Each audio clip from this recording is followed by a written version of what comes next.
If you look beyond the camera, you're able to look inside and see what it was like to live inside the cabin many moons ago. Oakley Cabin is the last standing home from the Oakley Plantation, established by a Quaker in the 1700s. As time took its toll, the row of 3 cabins has been reduced to a parking lot, a deteriorating foundation, and 1 restored home. As you look around Oakley Cabin, it is being interpreted to the post-emancipation period, right, to that Reconstruction era of American history. And so the objects that have been included are all things that you would find commonly in somebody's home in the 1870s and 1880s.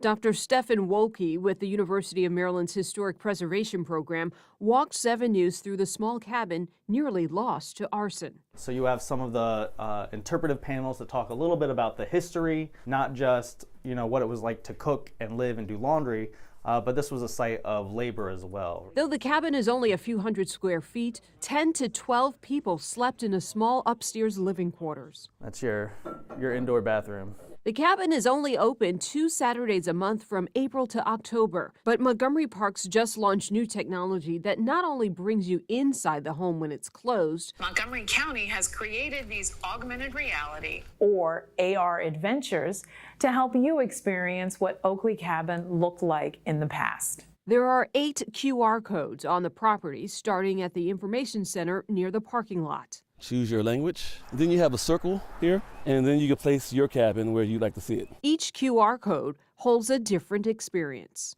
Laundresses wash clothes, so they need hot water. You have a kettle there sitting in the snow. If you want to dry the clothes, you'd have a clothesline, right? So then using your 2 fingers, you can adjust it.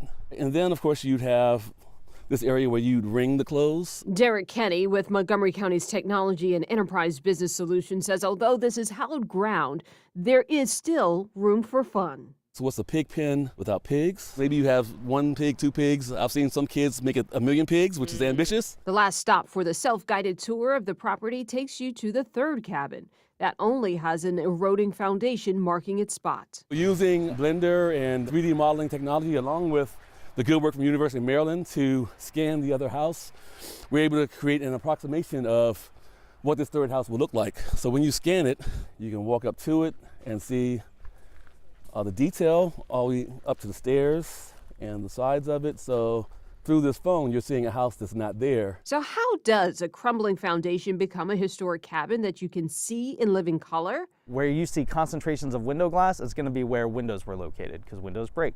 Hinges, doorknobs, which we often recover archaeologically, it gives you an idea about where the door might be located. You can find the foundation of the chimney and see the way the bricks are distributed to understand where the chimney was located and get an estimate for how big it was. Using archaeology as a window into the past not only explains historic structures, but the people who occupied them. Excavating at sites of enslavement, we've found things like gold-plated tips to canes and buttons, and these things that you would not typically associate with people who were enslaved, but it was a way that they were trying to show that they were more than the status that they were forced into.